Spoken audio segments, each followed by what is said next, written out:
Are you tired of bank transfer fees and low interest rates? Say hello to GoTime Bank. GoTime Bank offers interest rates 50 times higher than traditional banks and offers 3 free bank transfers to other banks per week. With GoTime Bank, you can make quick and easy transfers to other banks. Plus, enjoy higher interest rates of 3% per year on your savings. No minimum amount, no deposit caps, and no need to complete tasks or missions. As a Gokongwei Group bank, you can trust GoTime Bank to keep your money safe and secure. Download the GoTime Bank app today and experience the next level of banking. Or you may visit www.gotime.com.ph for more details.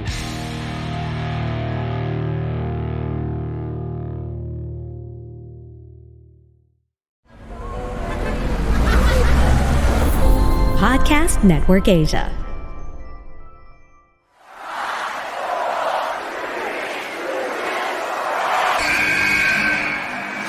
What's going on? This is Xavier Woods, a.k.a. Austin Creed. I said give me a hell yeah! Hey, this is Zeta Zay. Hello, WWE Universe in the Philippines. This is Charlotte. Talent is not sexually transmitted. You need to go back to the drawing board because your game absolutely sucks! Hey everyone, this is Jeff Cobb. I'm Lewis Howley. I'm Sam Scotia. We are pretty deadly. Yes, boy. Yes, boy. Hello, my name is Ilya Dragunov, the star, the NXT UK champion, and you're listening to the Wrestling Podcast.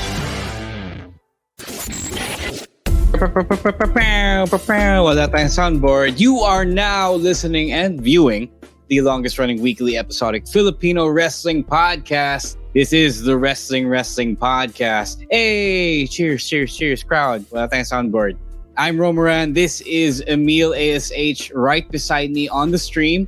As you can see, it's just the two of us. There is no Stan C tonight. There is no Chino Liao, but I have it on good authority that he is coming back next week. Back to the Philippines, if you will. And no Rowan ASH because he is busy with his schooling, being the baby of the group. So maybe you'll see him over the summer. I don't know. We don't know. Maybe you'll see him next week. We'll be doing a special episode live from the Podcast Network Asia studios. But before all of that stuff, Emile, how are you, man? I am doing great. Like I said in the pre-show, I suffered from allergies this week, but I'm good to go for tonight's podcast. What did you think of Hope Samarano's big reveal? Oh, yeah. I made my comments about that nung isang araw. And I am just irritated at those people who are like mad at her for doing what she did. I mean, it's her right. If she want to do things that she want to do, then she has all the right in the world to do that. So yeah, she doesn't owe anyone anything. Yeah, that's right. No, I mentioned this because, syempre, if you're well versed in our business, you would know that this is a common occurrence in pro wrestling, especially in the time of a competitor coming up and emerging to rival WWE. Diba? So some people have talked shit about WWE. People have talked shit about WCW before. So this isn't a new thing for us. And we'll talk about that a little more later when we talk about Bryan Danielson versus MJF. But before that, syempre, we have our Patreon program. And syempre, we have a big pay-per-view event coming up this weekend. And Emile will tell you all about those perks and that watch party when you sign up for our Patreon. All right, so AEW Revolution is in a couple of days, and we're going to have our watch party this time. And watch party in a sense where you could watch the show alongside us in the Discord stream, because I think the price of the pay-per-view for AEW is too much. It's $20, yeah. Hindi naman siya. But, it could be a lot for a lot of people, so I don't blame you there. Yeah, so that's why we're having this watch party, and you can join us and enjoy the other perks of being a patron of our Patreon program by subscribing to our Patreon at patreon.com/wrestling podcast. Of course, other perks of subscribing to our Patreon, you get to enjoy the watch parties. You get to join our Discord community where we talk about everything and anything under the sun. Of course, we talk about wrestling, but also we talk about fashion, sports, gaming, food.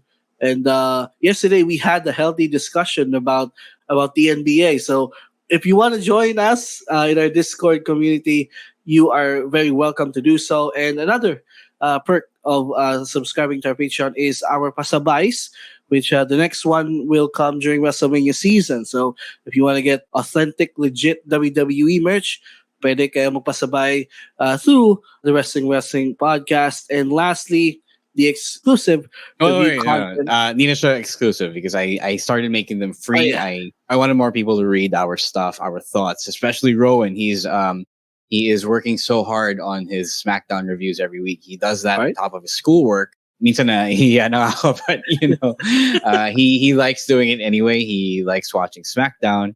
But yeah, Sarah, carry on. All right, so you can also enjoy the review content from the weekly wrestling shows like Raw, SmackDown, NXT, and Dynamite, and some local wrestling events as well.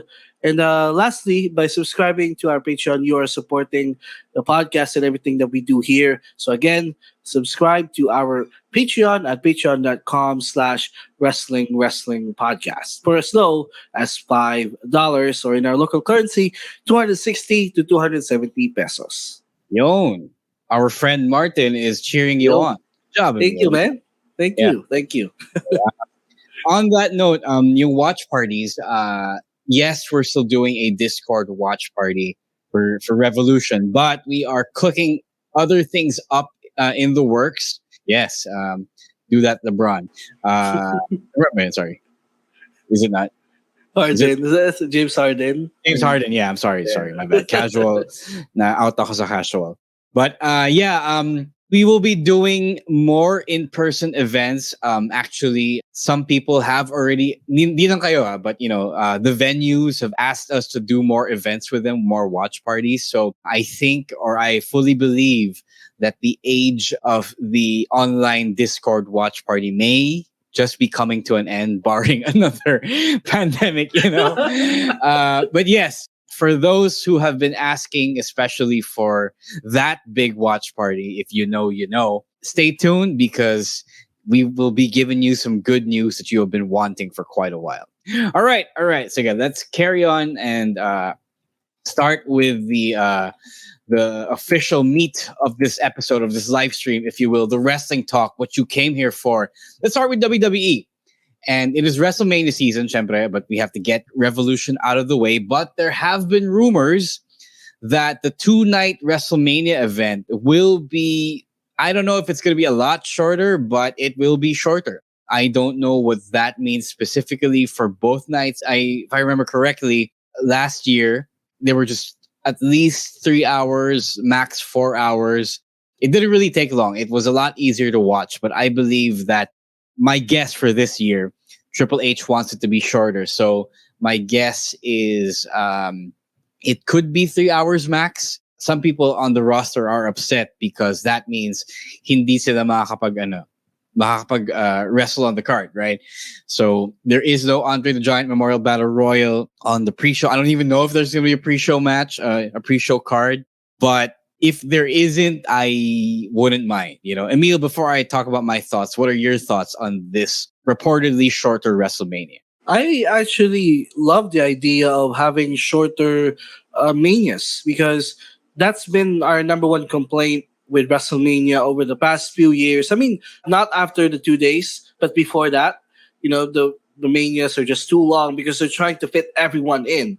We have seen the trends of Triple H in his premium live events ever since he took over, that lesser matches but more time for each matches. So I expect him to do the same at WrestleMania. So for us fans, it's going to be great. But of course, for some of the wrestlers who wants that WrestleMania payday, it is unfortunate, sadly, for them. And naisip ko an idea is just bring back the Battle Royal for all of the wrestlers who wants to get in on the card. I mean, maybe do it on a pre-show, maybe do it as a cool-off match. So as much as you want to fit everyone in, it's not going to be possible. Now you can fit everyone in, and you expect that the WrestleMania card will be great beginning to end. Kasi like we have seen in previous WrestleManias, mapapagod din yung tao towards the middle if you have so many matches crammed up in there. Yeah, it's a very complex issue. It's a complex conversation, and I can offer like two different perspectives on this. Tama ka, yes. I think we're all in agreement as fans that we want a shorter show, that a longer show is only going to be exhausting. Even though it's 2 nights, 2 days, you don't want to spend like 1/6 of your life, of your day, watching an event. If you've been watching our live events here in the Philippines, there is a tendency before, I don't know now, that it can go that long. Sometimes it does here right now, but nakakapagod talaga siya. And it really is an exhausting effort, even though the work is good, the action is good. As a wrestler, though, I understand if you miss out on a big payday. WrestleMania is always a big payday. That is the biggest pay-per-view premium live event of the year. Kaya there is definitely a bigger paycheck attached to that. And if you don't get to be on that show, you don't get that. What more yung accomplishments mo, diba? Like if you're like a Street Profits who have been busting their ass all year, and then you still don't get a chance to do what you do and, grab that brass ring at the biggest show of the year. Diba? That's also kind of sad. It's also pretty sad. So a lot of feelings going around. I definitely understand both sides.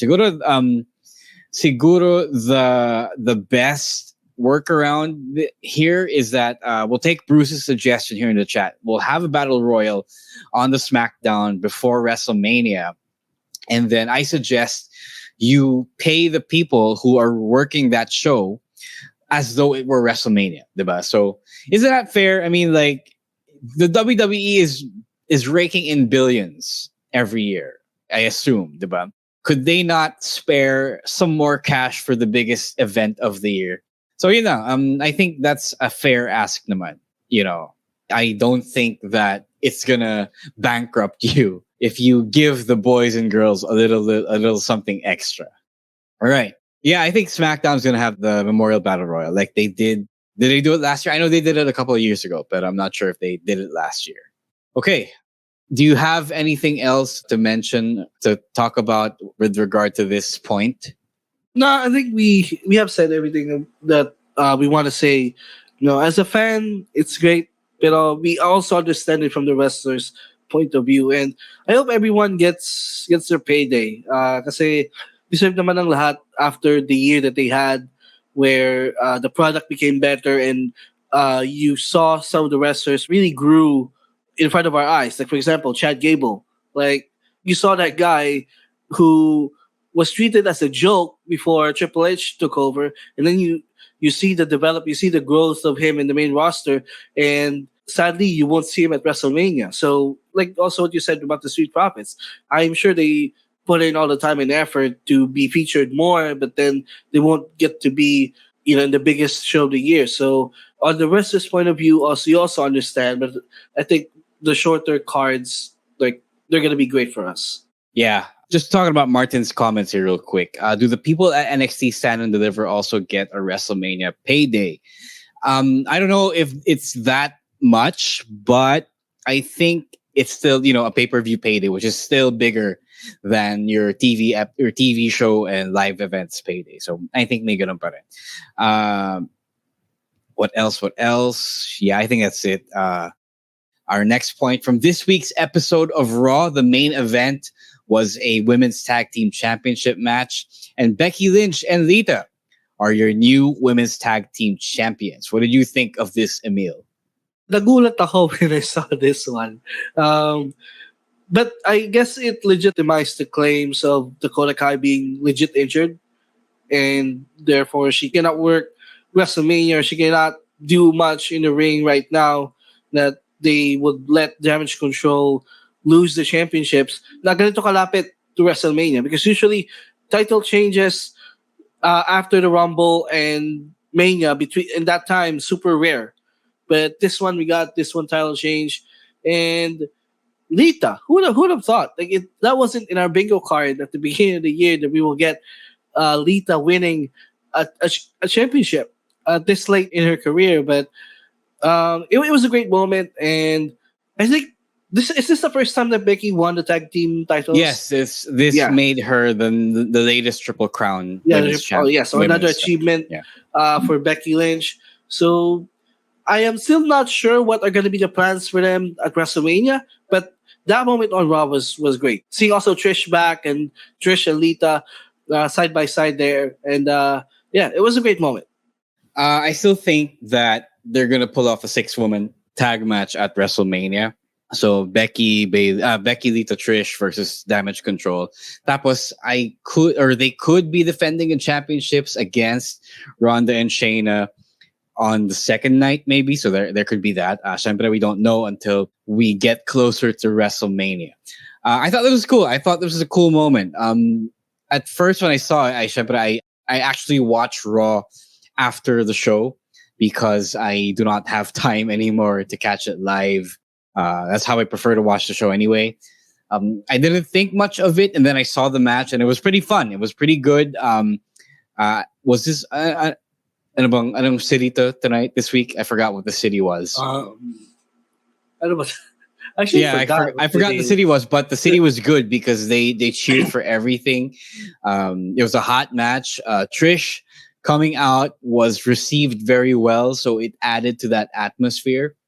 It was a pretty fun moment, and I realized then at that point, it was pretty shocking because you wouldn't think that one, this match would happen on Raw, and two, that the titles would actually change on Raw. So that was pretty fun. And then this booking decision, some of you guys are too young to remember this, but this was reminiscent of that tag team championship run that Edge and Hulk Hogan had in 2002.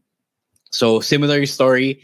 Edge was a big Hulkamaniac as a child, and then when Hulk came back,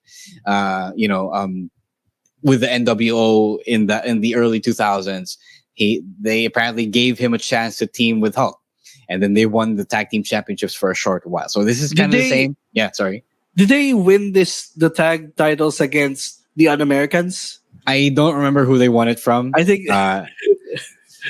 You want that? I cannot tell you who they won it from. It could be like Angle and Benoit or Los Guerreros. I can't remember. Somebody in the chat could probably... Even Billy and Chuck. They beat Billy and Chuck. So Billy and Chuck was still a thing at that point. So that was pretty much 2002 because Billy and Chuck were still together. No, I'll trust Martin's take on this more. Yeah. So it was the same. Becky was a big fan of Lita, something I didn't know until recently. And then they got a chance to team with each other, and then they won. So that was a pretty cool moment. Not a bad thing because, as we've been all talking about, there wasn't really much movement in the women's tag team division scene. I've always wanted them to do something with the championships. And then now they did something with the championships, and it was pretty good. I think it was well earned. Becky deserved in her Triple Crown achievement, so that was pretty cool. Yeah, so I didn't realize the Edge and Lita connection. So that's a thing. I'm sure they're cool with each other backstage, you know. And the city pala of Raw this week was in Grand Rapids, Michigan. Yes, Grand Rapids. Yes, they set the record for the biggest attendance to Grand Rapids, and that goes to show how much better Raw has been in general. Not all the time, but in general, that under Triple H. They would really draw crowds, right? So that's pretty cool of them. All right. Anything else, Emile, about this point? Yun lang yung concern ko with this one. Like, what is going to be the plans afterwards? Because, I mean, as much as we love seeing Lita every week, she's not really an active competitor. So you'll think she will lose these titles at some point. Oh, yeah, soon. For sure. Yeah. So yun lang. Lita did kind of okay. Like, people expected her to do the moonsault. She nailed it perfectly. So, solved na siya dun. She cashes her check with that. All right, let's move on to the next slide. Maybe it's producer Julio. Yon, a matchup that Martin really loves. Brock Lesnar versus Omos is official for WrestleMania Goes Hollywood. Saying hey to Rowan ASH. Hey, hi, Rowan. Joining us from online class. We hope to have him here with us next week as we're doing a special episode. So i-manifest yun for Rowan. All right. Brock versus Omos. So this wasn't the big thing that people were expecting.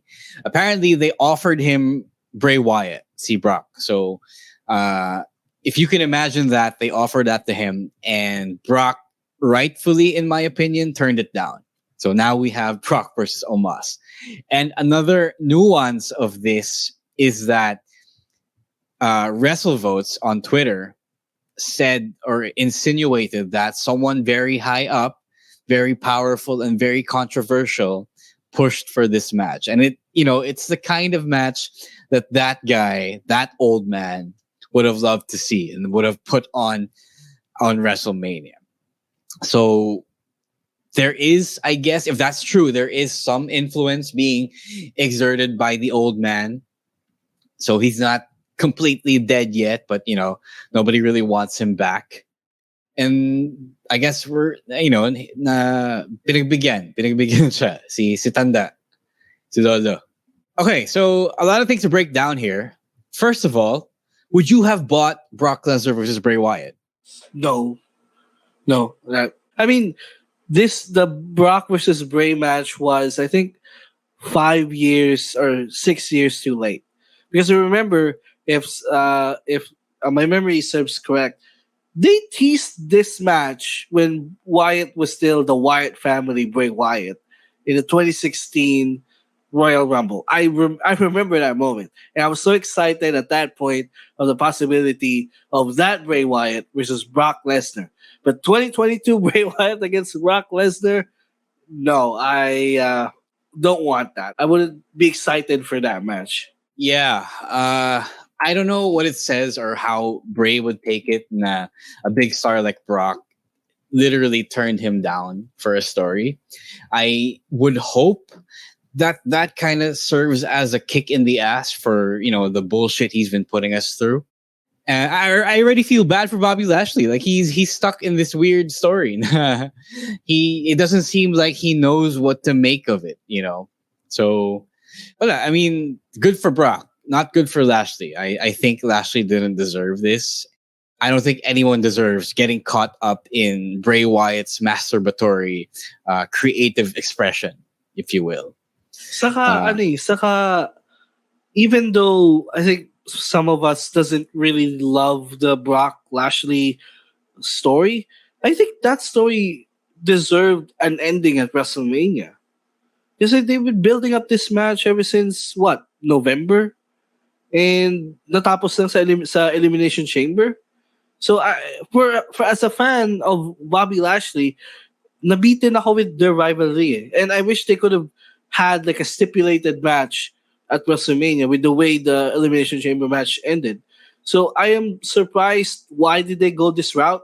So imbis na one match lang sila Brock and Bobby, they went to separate streets of now Brock is facing Omos and Bobby Lashley is in this I don't know what the hell storyline with Bray Wyatt. So as a fan, yun lang yung hinanakit ko dito. I wish we could have seen third. I think this would have been the third match, right? If they did it at Mania. So I wish we could have seen that. But now we have this. So I don't know.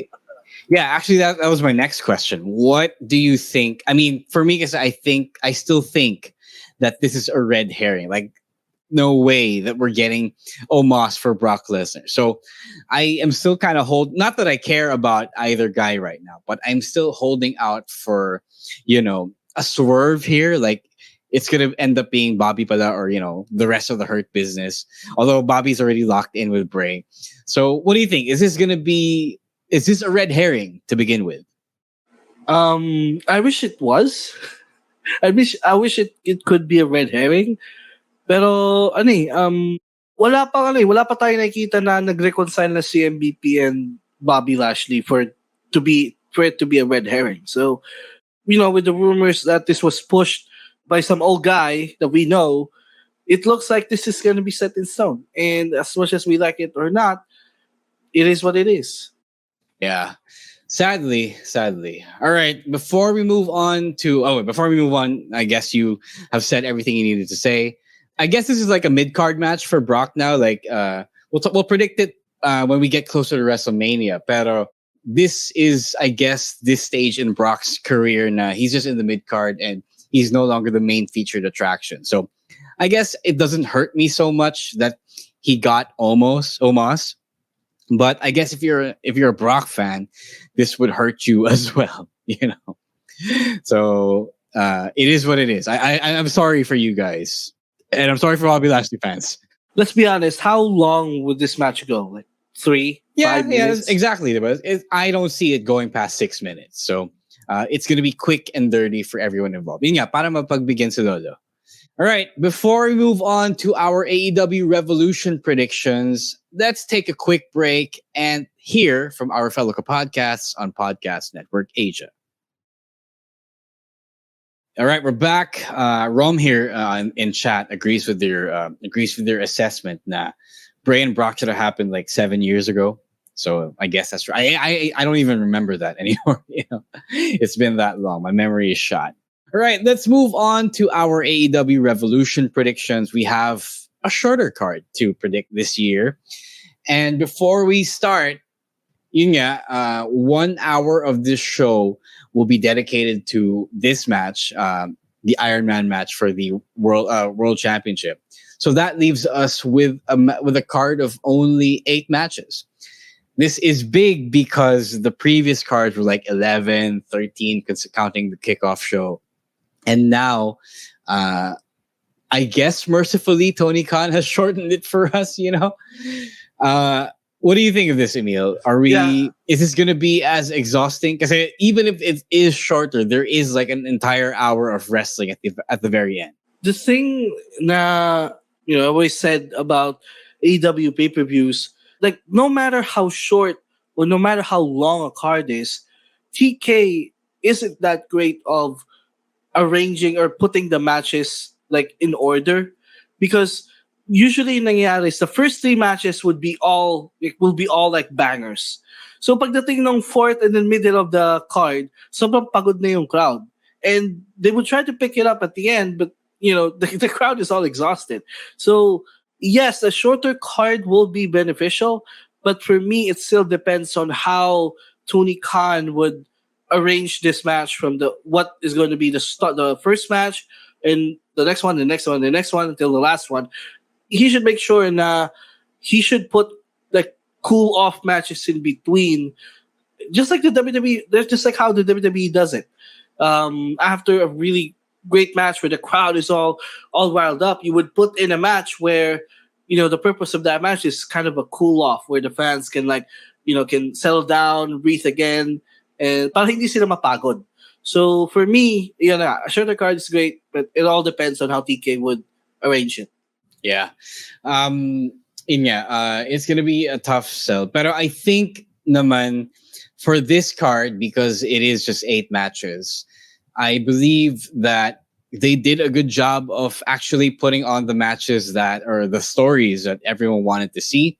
I think halos wala namang tapon. Even the least pinag-effortan na matches, I think they still deserve to be culminated on the show, on the pay-per-view. So, okay na rin, I guess. Syempre, there are still matches that could have been left off on the Dynamite, onto a Dynamite card. Like, it's a good thing that they decided to hold the tag team Casino Royale sa Dynamite today.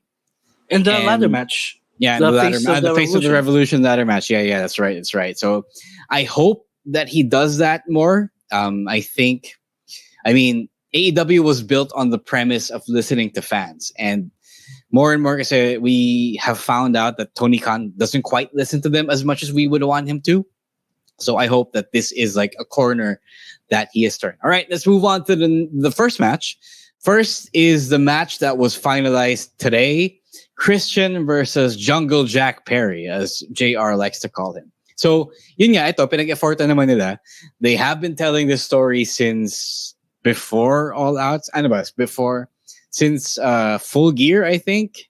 Since All Out, Full Gear. Basta mahaba na. It's been months. They have stretched it as much as they could. Christian suffered an injury and all of that. It's been on the back of people's minds, which I guess has kept it kind of fresh, but that doesn't quite save it. as well from, wanting everyone to just move on. So a lot of things are missing here. We still don't know why Luchasaurus turned on Christian or even where Luchasaurus is. He hasn't appeared with Christian since he came back. So that's pretty weird as well. So Emile, who is your pick to win this match? And what are your thoughts? Jungle Boy. The purpose of this story is to put over Jungle Boy. Like from the moment Christian turned on Jungle Boy, we all know the ending of the story, and that's Jungle Boy is going over, because that's the role of Christian in these stories, to put him over, make a new star. The only question I have is, where the hell is Luchasaurus? Is he getting repackaged, or what happened to him? Christian brought him to protect himself from Jungle Boy, but now Christian doesn't need him anymore. So I don't know. But yeah, Jungle Boy wins because this is like the ending that we're supposed to get at full. When did they face full gear? Yeah, I think that was the ending talaga, and now they're gonna finally do it. And then Jungle Boy can go back to moving on and doing other things, because he was starting to do that already. And then Christian just so became healthy, so they decided to run this back again one last time, I guess just to finish it. So Jungle Boy would win. Yeah, I agree. I know Jungle Boy did win the last match. So, alam mo yun. This is more like beating a dead horse, but I hope they do something different. Like this graphic here, this video package that he did kanina, implies a buried alive match. So maybe he's gonna be like the new Undertaker. Yeah. Oh, Glendale. Sorry, I can't remember the whole thing. I can't remember the thing at all. That's how bad my memory is. So, I see. Let's do Christian, and let's finally end this once and for all. All right, moving on to the next match. The Trios Championship match between the Elite and the House of Black. So, somebody had complained that this was like the worst built match on the card because we just got a bunch of blackout moments and remember the occasional or the regular vague House of Black promo. It doesn't seem like they're a major threat. So what do you think of this, Emile? Yeah, as much as I want House of Black to finally win something, they didn't really build up this match. They just did a couple of moments here and there, but yeah, for me this is the Elite. The Elite will still retain the titles. They did look strong this week, and Wrestling Logic will tell you that means they're losing. But I actually do want the House of Black to win. Malachi Black chose to stay in AEW when he could have gone back to WWE. And I think he should be rewarded for this, because this guy has expressed unhappiness about, not being given a real direction in AEW. So I guess, it should be time, to finally give him and, the Buddy Matthews and Brody King something great to chew on, Let's throw them a bone. The Elite have already proven that they're good champions. They already did their, best of 7 series. It's been great. That was a good moment. That was a good series. That was a good playoffs. So I think it's time to pass the potatoes. I'm just excited that we're going to get Kenny versus Buddy Murphy. That's one of the match that I've always wanted for a long time, because when I watched Murphy, especially back when he was still in 205 Live, he's like the WWE's answer to Kenny Omega. And now no. It wasn't the WWE's answer to Kenny Omega. He was literally stealing moves from NJPW wrestlers. So obviously, he wanted to be on NJPW. So he did the NJPW stuff. Like his finisher is literally the Ibushi finisher. Diba? Kamigoye. The Kamigoye. Diba? So obviously he and his finisher was also the Shingo finisher as well. So you can tell where his influences were. And yeah, I agree that it will be a good match, but a good matchup to have Buddy Matthews go up against Kenny Omega. All right, let's move on to the next match of the card. Samoa Joe versus Wardlow for, I believe it's just the TNT Championship or the... Yes, TNT. Just the TNT Championship. So this is a match that I'm okay with. Wardlow has also kind of stopped his momentum. I think something happened to him. I can't remember if he had an injury or something he did that caused him to take time off, which is why he lost so quickly. Yeah, it's gonna be fun. What do you think, Emile, of this matchup? Who's gonna win? I think it's gonna be Wardlow. I mean, the one sign I know Wardlow was gonna win is they produced vignettes about him trying to put him over the last few weeks, and he just came back. So you have to give the guy who just came back some momentum. And I always thought this story was really ending with Wardlow going over. Napatagal nga lang because of the injury and so he had to lose the titles because I think he got injured or something. So, but the story was always supposed to be Wardlow going over Joe. I mean, Joe was just there to put him over. So, it's Wardlow's time and give me back the TNT title. Although, on the other hand, I won't mind Wardlow losing as long as the next feud that he does is they need to revisit the feud he had with MJF.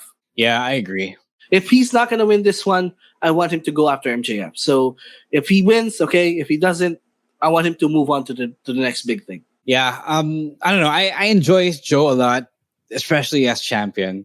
All signs are pointing to a Wardlow win, but I wouldn't mind another Joe. A longer Joe reign. It's just weird that the flip flopping they do with the TNT Championship, but again, it's a TV Championship, so okay lang, I guess. It's part of the mid card mystique or the mid card characteristic of the TNT Championship. And if he loses, he'll always have the ROH Championship as well. So okay lang, I guess. Obviously, or it seems obvious rather, that Wardlow is gonna get his championship back. All right, next match on the card. Chris Jericho versus Ricky Starks. Another feud that just won't end. Ricky already beat Jericho once, so again, we don't know why this feud is still happening.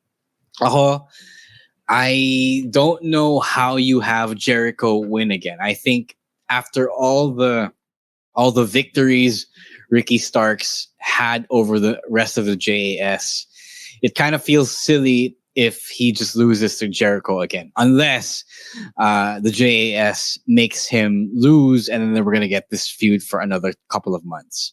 I am actually immune now sa JAS sa Dynamite. When the JAS are on, I just don't mind them because I've been tired of this shtick for so long, and I'm gonna agree with Julian here. I just want it to end. And ang dami nagsasabi na like Jericho will win and magtuturn daw si Action Andretti on Ricky Starks, which that's gonna be the worst ending possible. If Action Andretti turns on Ricky Starks, as long as he doesn't join JAS, I will be all for that feud. That's gonna be fun. But yeah, you're right. As much as I like Daniel Garcia and to an extent Sammy Guevara and the 2.0 guys, I do think the JAS has run its course. It was fun for the first few months. It gave people the opportunity to be on TV, but I think the whole point of the faction has pretty much passed us by. So I think everyone involved needs a new direction, especially Garcia, who I really wanted to turn face during that feud with Danielson. So, sayang. Saka yung point ng JAS in the first place was to combat the BCC or any other factions in the roster. Pero now, sino pa ba yung big faction sa AEW? Wala na. So they need to end this. And Jericho really needs to slow down on having longer feuds.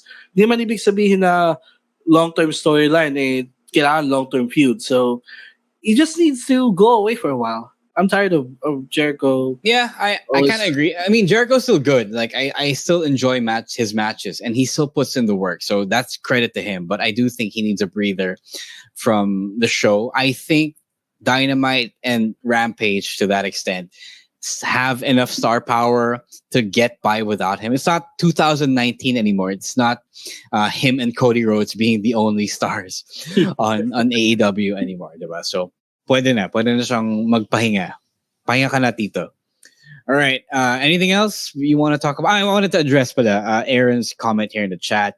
What if this is setting up for a Ricky Starks-led faction? The last time Ricky Starks was in a faction in the stable, which is Team Taz, he really didn't stand out much. Like, even though they were grooming Brian Cage to be the guy in Team Taz, they just went back to Ricky, and then it all got lost in the shuffle when Powerhouse Hobbs turned on him. So I don't want Ricky to be in a faction for now. I think there is a lot of space to be explored as a single star.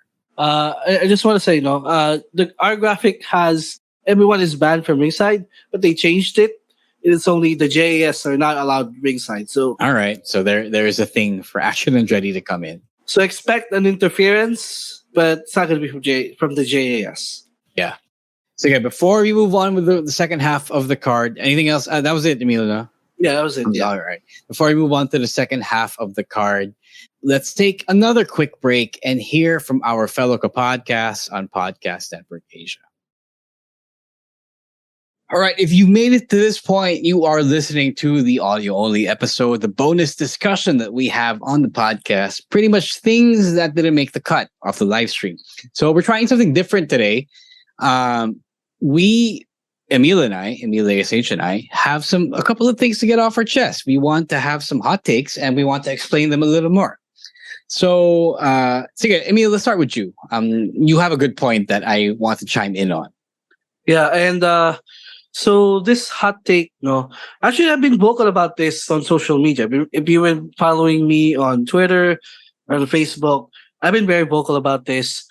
And I think people like the comments that the videos or the reels that or the local wrestling shows been posting on social media, parang mas madaming negative comments about Philippine wrestling than great comments. And I actually, for me, there's two types of people who there's two types of people. One those who don't really care about wrestling, so they don't comment. They don't know wrestling. They're not wrestling fans. It's all good. Okay lang yan. They don't they don't say anything. And then the second one, I feel like most of these people who are talking shit about Philippine wrestling are wrestling fans. They're like in their minds the only thing that they know is WWE or maybe a bit of AEW or any other promotions.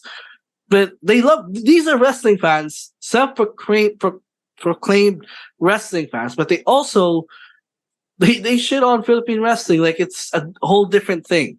And sobrang naiinis na ako when I stumble upon videos. Tapos nakikita ko, madaming comment. Pagtingin ko na comment, it's the same thing. It's the same old shit. And it's not even constructive criticism, because I know a constructive criticism when I see one. Most of these people are just, hateful. Like they say these mean things. They mostly sila yung mga nabasa ko, di naman tumatama, so ba't ganyan, and they're commenting on things that they really don't have an idea.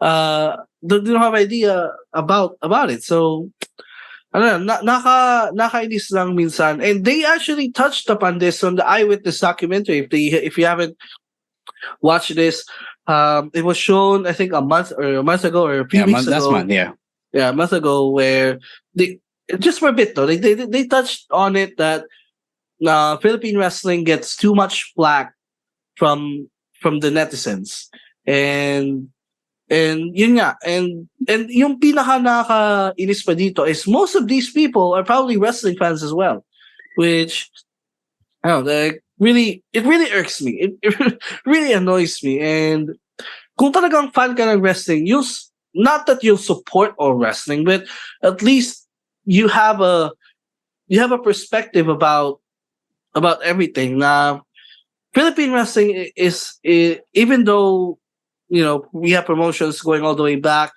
years ago, it is still in its infancy, and we are still in the growing stage.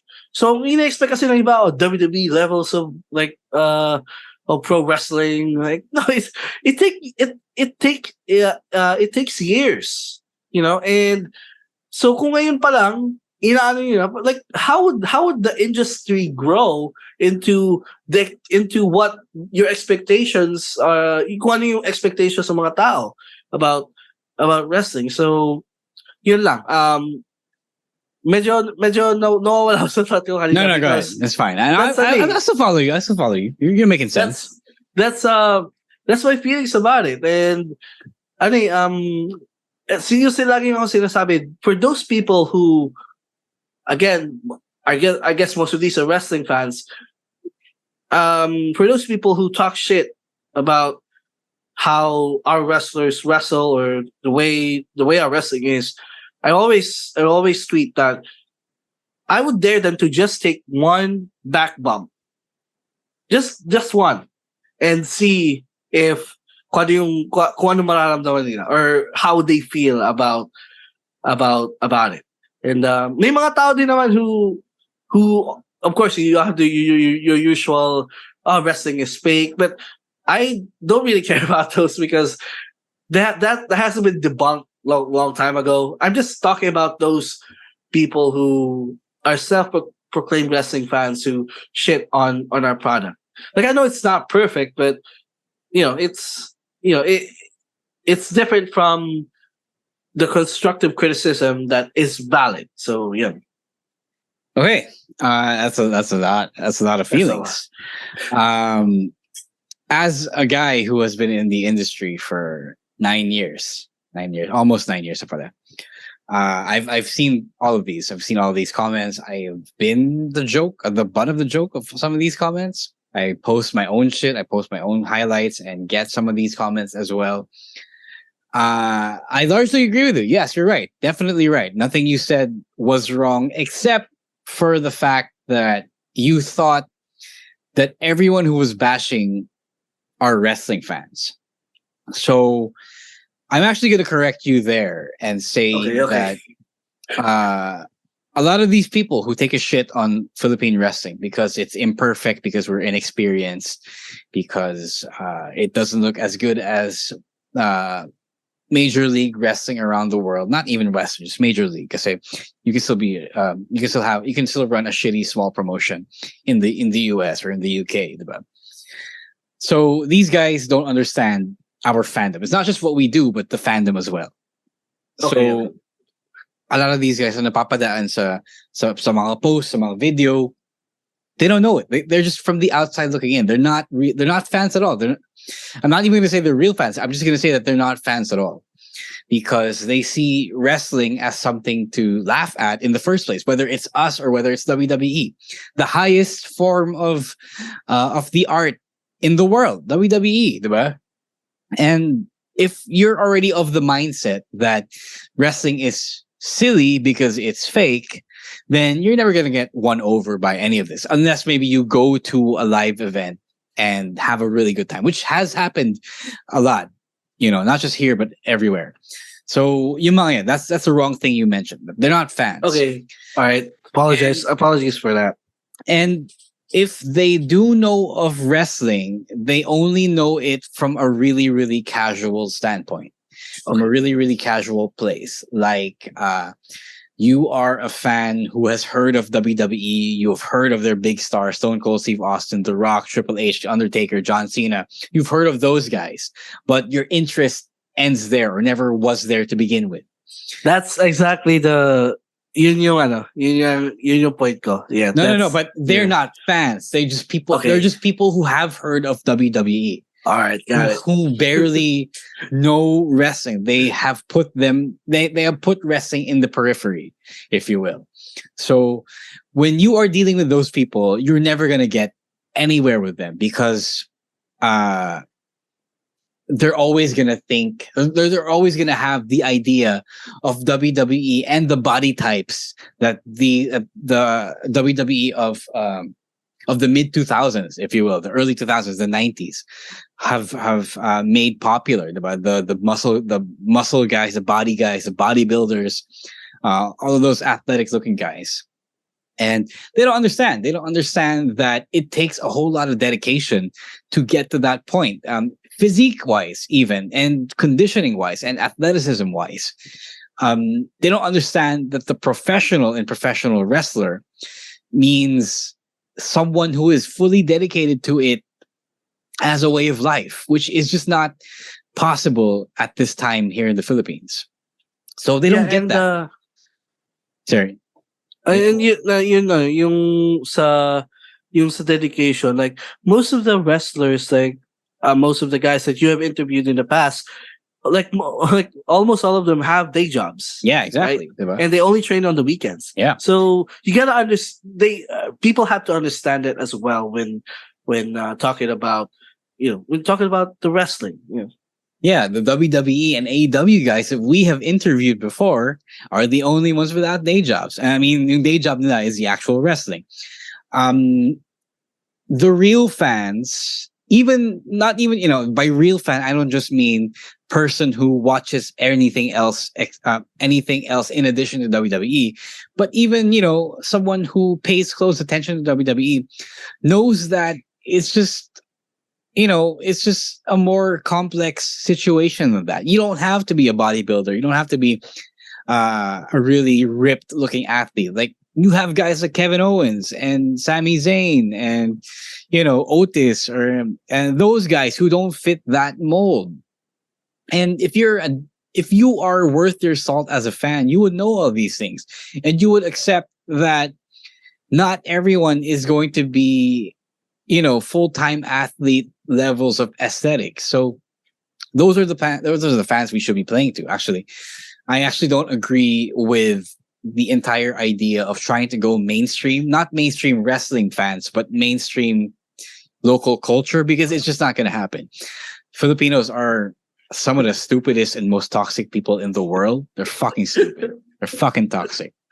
And I don't think we're ever going to get to a point where wrestling is going to be this mainstream thing, the way that the series are, the way Aldub was,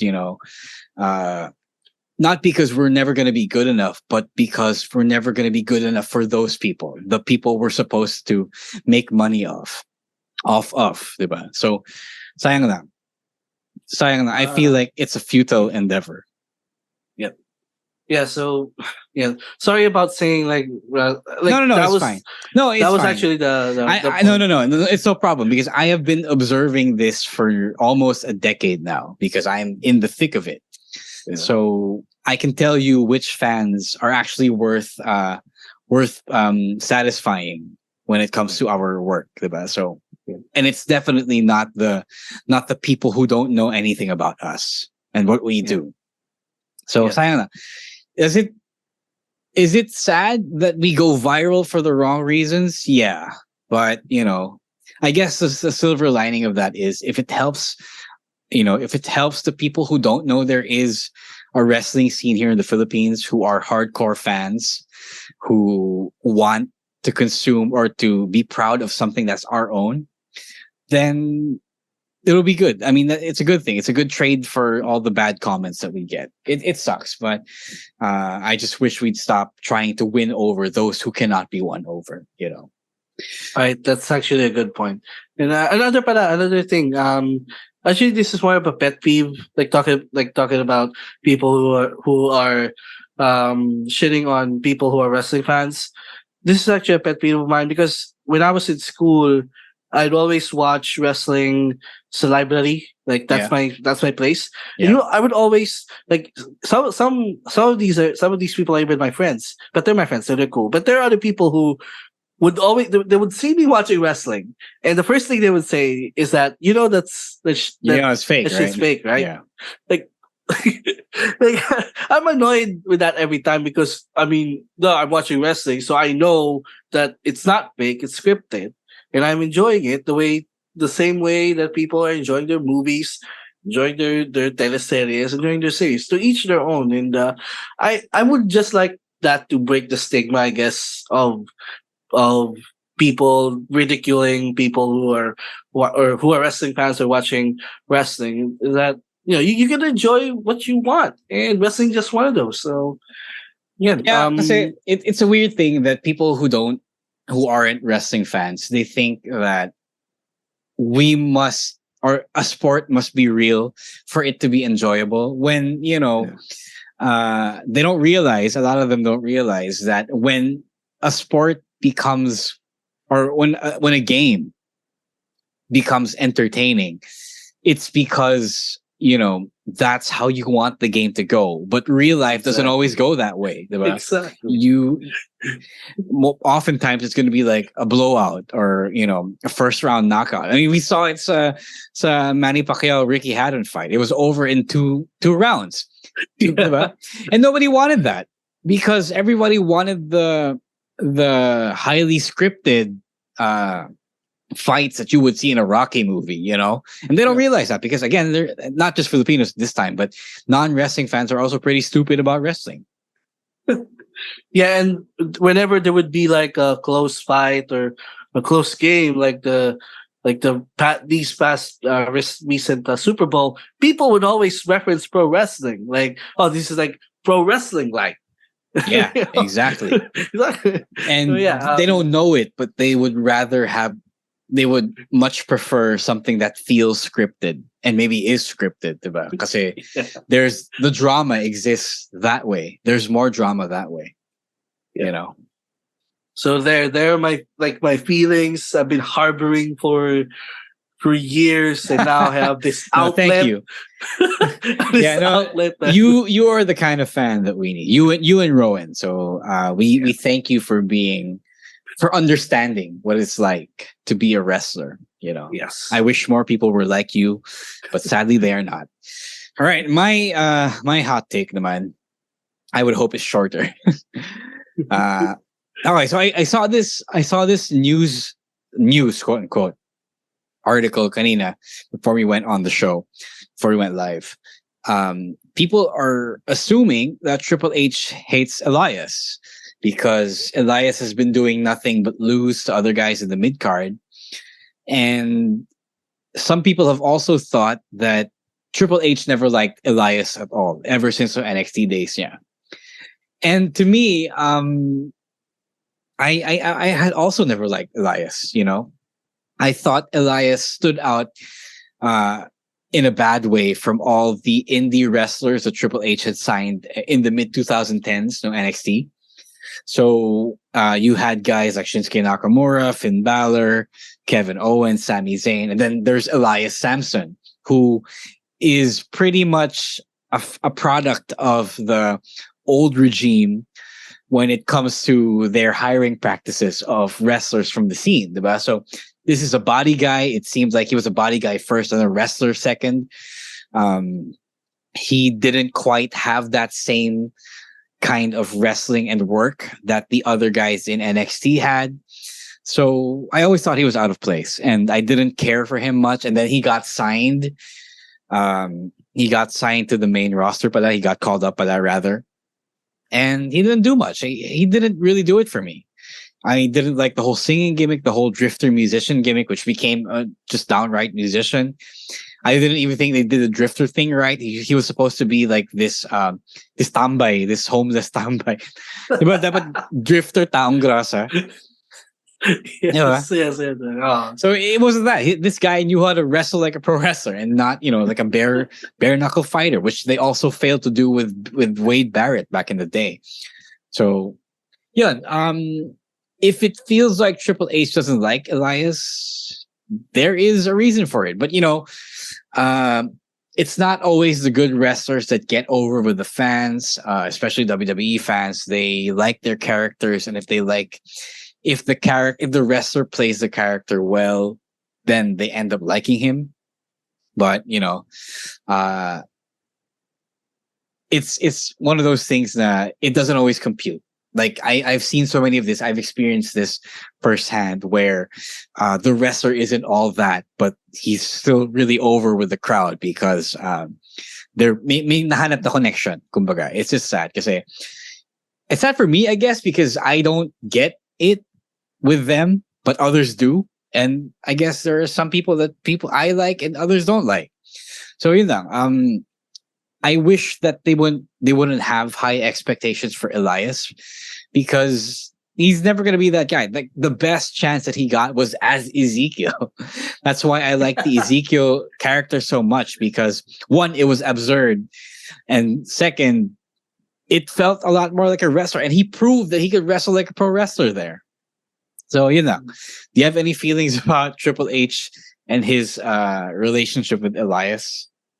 Ito lang, it was kind of weird when literally the first Raw under Triple H, he had Kevin Owens take out a lot Ezekiel, which was sad for me. Yeah, because for months, like, Kevin Owens has been going back and forth with Ezekiel, and then the moment Triple H took over, he just had Kevin Owens revert back to his prize fighter persona and just and they wrote off Ezekiel. So I mean, to be fair, it was during Triple H time where they formulated the Elias gimmick, but there's some gimmicks where even at the first time you see it, you'll immediately know whether this guy would be a main eventer or not. And the gimmick that Elias had, I just couldn't. You couldn't see it being a main eventer guy. Like, you couldn't imagine the new WWE champion Elias, and then I couldn't picture it. So dun pa lang, he was pretty much dead in the water. And then when he came over to the main roster under Vince, he actually kind of shined a little bit and found his niche. I mean, he was the guy where he was a heel, and they would send him out to draw heat. Like, for example, that one time where he got booed so hard by the Seattle crowd because he mentioned something about the Supersonics leaving, and they don't deserve a team. So he found a really nice niche doing that. And then after that, he got lost in the shuffle once again.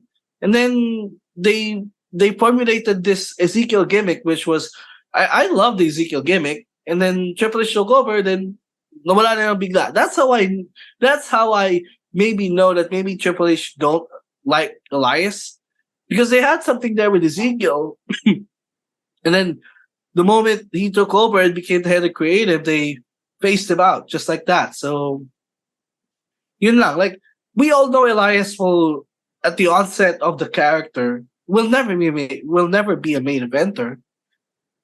Yeah. But it's hindi naman ibig sabihin na sorry. Hindi naman ibig sabihin na hindi siya magiging main eventer. He will never find his niche with his niche. He will never find the success as the Elias character. So the gimmick only has a ceiling. So yun lang yung feelings ko towards the Elias character. I just wish that the people would understand now. Oh, this guy is only good. His ceiling is jobber. Okay, maybe a mid-card championship, like a quick run with the United States or Intercontinental Championship, and not expect him to be like this main eventer that's gonna beat the world, diba? So I think that's my rant. I think people should temper their expectations on what Elias could be, because he really isn't all that. Like, okay, it's fine to root for a guy who could be your personal favorite, but we have to understand that there are limitations, and we have to accept that these limitations are what they are. And sometimes you can't transcend them, and that's fine. That's something I learned in my own wrestling career. Sometimes there are limitations that just cannot be transcended. Exactly. Right. Anything else about Elias? You're good? I'm good. Yeah, I said everything I need to say for Elias. Yeah. Sorry, ang dami kong kanash about Elias. All right, that's it for our audio only portion. Please let us know if you liked us, ranting about our different feelings about wrestling. Right? All right. Have a good day. All right.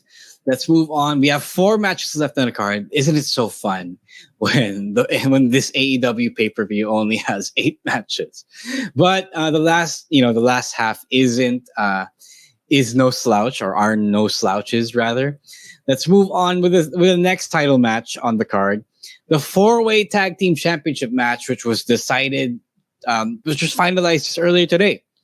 So it is Jeff Jarrett and Jay Lethal, the TNA originals, versus the Guns, the tag team champions, versus the Acclaimed, and as of today, Danhausen and Orange Cassidy. So, okay, who is your pick, and what do you think of this field? Couldn't they get the top tag teams in this match? Like teams like Top Flight. Those guys are not the top tag teams, to be fair. Like Lucha Brothers.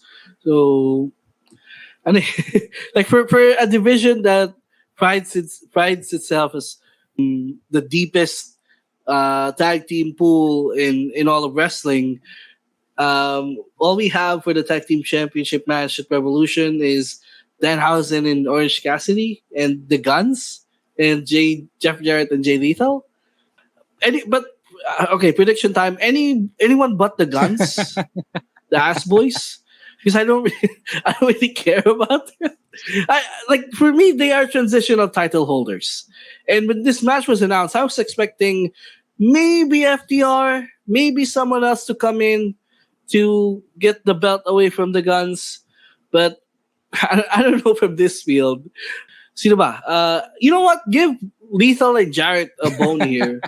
Give them the tag team titles, because even though Jarrett is old, and Lethal is just okay. They've been so entertaining with the group they had with Satnam Singh and Sanjay Dutt. So give them maybe a few months run, and then let's get back to like the Lucha Bros, the Young Bucks, the Top Flight, fighting for those titles. Yeah, I actually don't know why Top Flight isn't in this match. They've been busting their ass, but also I think they were embroiled in the trios division. So there's a lot of cannibalism between the trios and the tag division. So when you said that this was the deepest tag division in wrestling, it kind of is true, because the top teams are wrestling as trios, while the rest of the teams, who are talented naman, like the Guns aren't terrible, they're just not interesting. They're here in the 4-way. I don't know why Orange Cassidy has to work double duty, but I know for a fact that Tony Khan always finds a way for Orange Cassidy to be on the show. So this may be that. And because of that, I do think that Orange Cassidy and Danhausen have a legit shot at winning this, because Tony Khan is really hitching his wagon to Orange Cassidy. I do actually enjoy Jeff Jarrett and Jay Lethal, but more Jarrett than Lethal. He has been entertaining to watch for me. He has made Lethal entertaining for me. I don't know why, but it just is. But it would be okay, Sana, if either Orange Cassidy and the best friends, Danhausen and Orange Cassidy, or the Acclaimed, get the championships back. I guess. Sorry, go ahead. You know what? Have Orange and Danhausen win, and then make the titles like the Freebird rule. Sure. That all of the best friends are the tag team titles, and Chuck and Trent can defend it sometimes, and whoever is available. I just, maybe that's like the fantasy booking have in mind. If Orange and Danhausen is gonna win, they're gonna win, but it's gonna be a Freebird rule for the best friends as a faction. I don't think hindi matutuloy si Orange Cassidy and Danhausen, because Tony Khan really, really loves Orange Cassidy. He is on every show. He is like the Iron Man of AEW. That guy does not get a break. Glendale, tama. Andrade was injured. He tore his pec. So there's that. Or it's his bicep, I think. But so something was torn. So that's why we don't have Andrade. It could have been Roosh and, Preston Vance. But I guess the world isn't ready for Pero Peligroso. All right. Who are your picks again? Jeff Jarrett and Jay Lethal. I'll pick Orange Cassidy and Danhausen just for the lulz. All right. Let's move on to the next slide, if you will. John Moxley versus Hangman Adam Page. Again, another feud that has been going all the way. But this is a lot more palatable, I think, than Christian versus Jack Perry. So I think this is like the pinaka match to end this entire feud. Hangman won the last one, but he didn't win it in a satisfactory way. He wants the thrill of the decisive finish, I guess. It's a Texas death match, right? That gives Moxley a legit excuse to bleed organically, I guess. I don't know who I want to win this match. I am a John Moxley guy. I believe he should always be winning. But it's, these are two stars that should be winning. Should none of them should be losing. Who do you think is gonna take this? The Texas Death Match has been Hangman's signature match in AEW. I don't think he has lost the Texas Death Match. Correct me if I'm wrong. I don't think he has lost. Yeah, that might be right. He won against Lance Archer, and I think he also won one against, I don't know who, maybe it was Adam Cole or something. But the point stands, he hasn't lost the Texas Death Match. So I'm going with Hangman here. And also for Mox, I want Mox to just take a break. I don't know, like maybe feel ko ayaw niyang mag-vacation, pero he kind of needs to. Like, dude, he's supposed to take a vacation last year. And because of the whole, all brawl out situation, he stayed working. But now I don't think there's a need for John Moxley right now in AEW TV. Like the way things are, he could take a break. Like if you would ask me, he could really use a long break just to, because he deserves it. He's been carrying AEW since the pandemic, and the dude deserves some vacation time. So I'm gonna put over Hangman here, and Jax and Mox could take a break. Yeah, now that you mention it, I do think they are setting up for a big Hangman comeback win.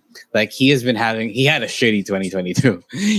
He was champion for the first half of it, and then the CM Punk politicking happened, which I believe really happened, because I wouldn't put it past Punk to politic Hangman out of the championship. Glendale, I still don't think BCC is a heel. I think they're just really, really tweener, and they're not explicitly heels. They're just really jerks who could still be good guys, but not good guys at the moment, if that makes sense. So yeah. So let's move toward the Hangman win. I think that's going to be the thing here. That I think this is his redemption story, and maybe John Moxley will take that vacation. Maybe he won't. Maybe he'll team up he'll go back to teaming up with the Blackpool Combat Club and do something else. Who knows?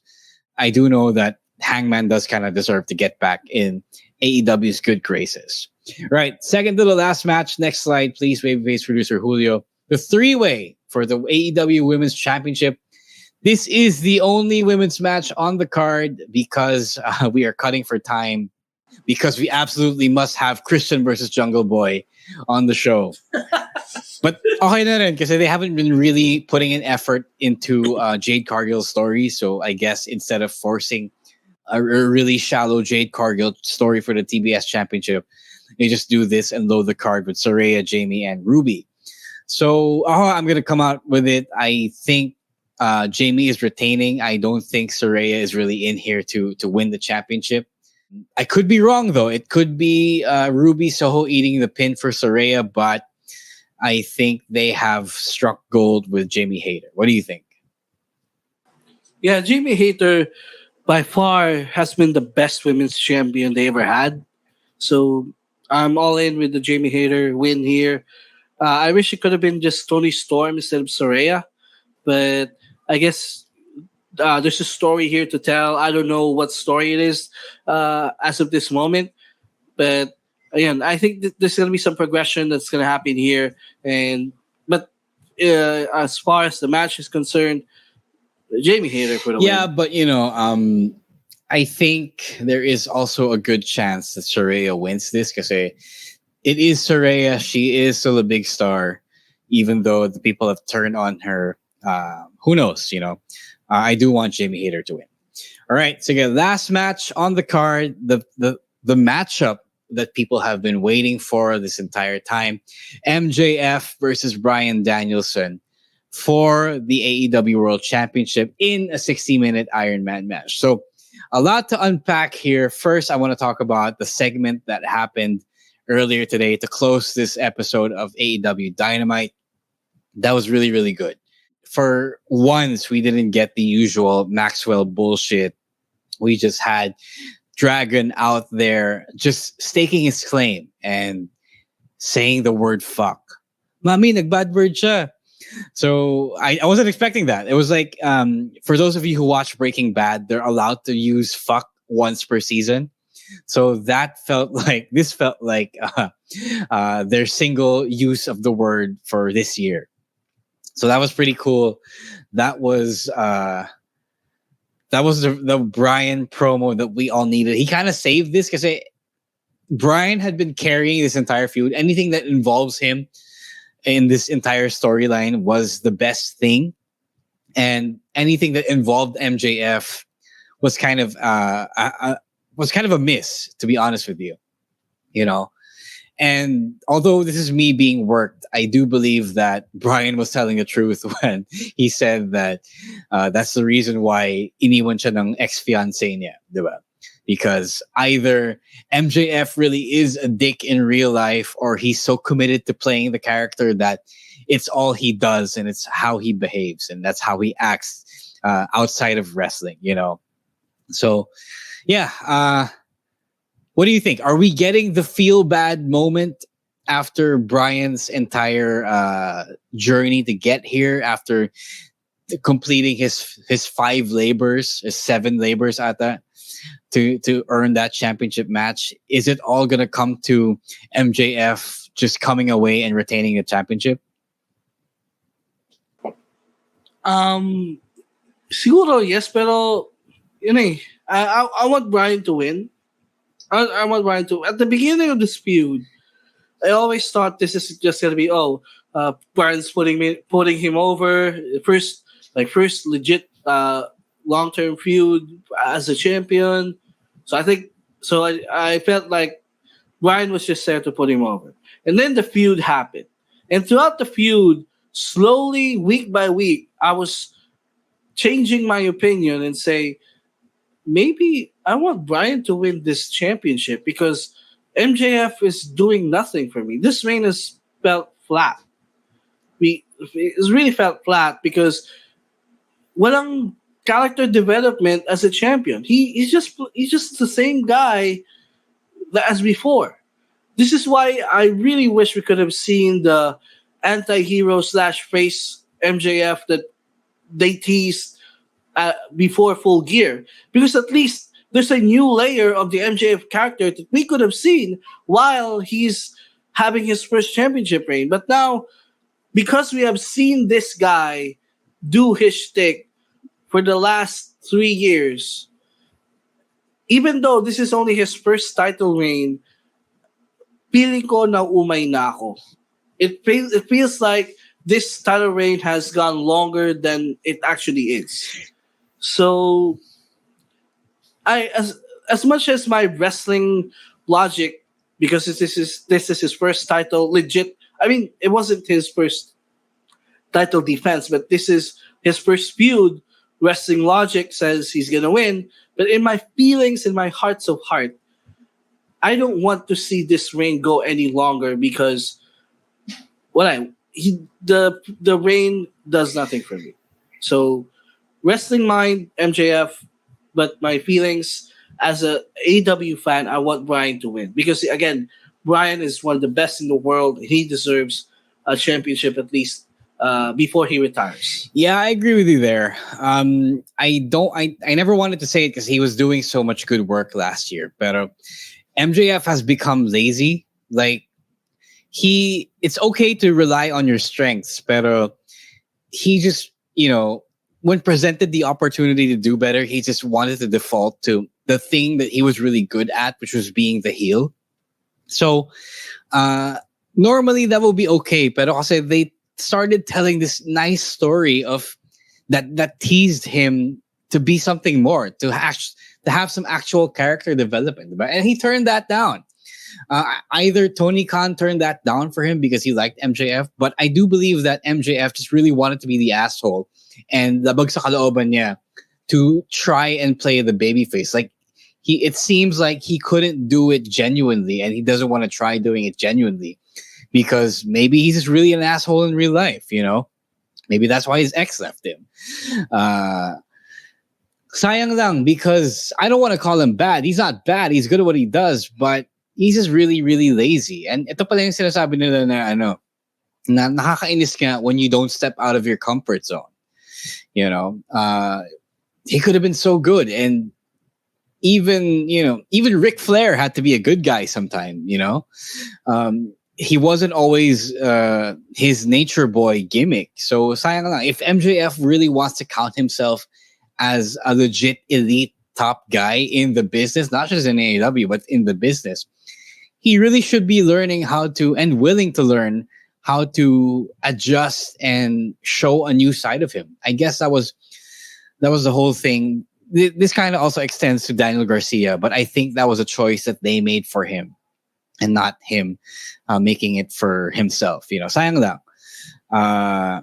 It's just really bad. I agree with you in that I really want Danielson to win. I think a lot of people want Danielson to win because he is really just the most compelling thing about this feud, and he can't help but to be the most compelling thing about whatever he's involved in.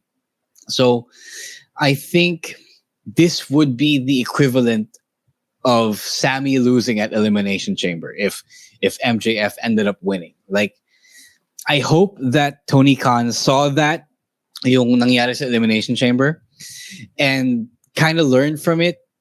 He knows about this. He knows how to please the audience. But I hope that he saw that and learned that people really just want a good ending, especially when you condition them to believe that they're getting that good ending.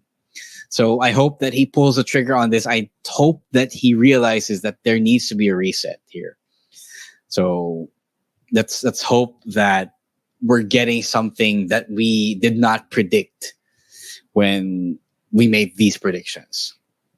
So yeah, that is it. That is it for our Revolution 2023 predictions.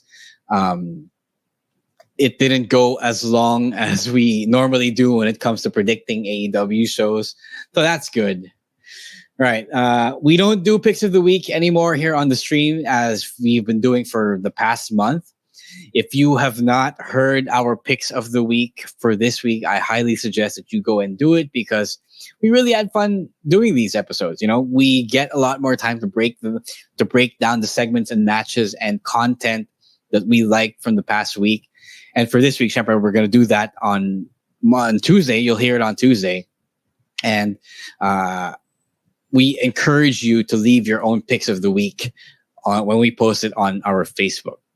All right. So before we get out of here, we will also have an audio-only episode. We're trying something different here on the audio-only bonus discussion that you'll be hearing when you download this on Spotify or wherever you get your podcasts. We will be giving out a few hot takes, and we will get some things off of our chests, you know, not necessarily related to what's happening right now or the big issues or the big events of the current week. But, you know, we'll just be talking about some stuff that is bugging us, if you will. All right. Before we get out of here, Emile, do you have anything to plug? Just follow me on my TikTok page, EML_Meister22. I just post sports opinions there, sometimes wrestling opinions as well. As much as possible, yung wrestling opinions I just want to say on this show. But yeah, follow me on TikTok. Also on Twitter at EML_Meister. All right. As for me, it is time for our newest batch of Action Novela tapings for the month, for the opening of this year's season of MWF. Our tickets for this Sunday's tapings are sold out, unfortunately, but you can still watch it when it comes out online. When you sign up for our Gank, when you subscribe to Gank, it is only $10 or around 500 or 600 something pesos, you get access to the newest episodes and previous episodes of Action Novela TV and our live events, our big live events. So if you want to support local wrestling and your local wrestlers, all you got to do is sign up at manilawrestling.com. Please do support it if you can spare the extra cash. Congrats pala on the solding out the venue. Thank you, man. Good luck on Kasaysayan. Thank you, Julian. We hope to see you there. Sana you guys can make it. It would be really fun to have us there. We'll be doing it in a new venue, Fitness Playground PH, near in Quezon City, I believe near Tandangsora, near Congressional Avenue. So if you are going, we will see you there. I will see you there, and you might find some surprises along the way. And also, please follow us on TikTok at Wrestling2XPod to get our latest. We'll post clips from the podcast. We'll syempre post highlights from the shows. And also follow us at Wrestling2XPod on Twitter, at Wrestling Podcast on Instagram, at the Wrestling Podcast on Facebook, and all that good stuff. Yeah, that's pretty much it. On behalf of Emile ASH and our missing co-host for today, Stan, Chino, Rowan ASH, and the good boys and girls of Podcast Network Asia, who are doing their best to give you this great content and make us sound good as well. Thank you so much for working so hard behind the scenes. All right, that's it for this week's episode of the Wrestling Podcast live stream. We are out of here. Peace.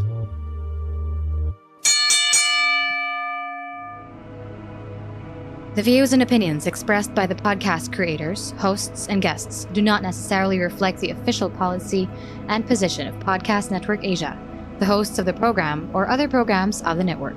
Any content provided by the people on the podcast are of their own opinion and are not intended to malign any religion, ethnic group, club, organization, company, individual, or anyone or anything.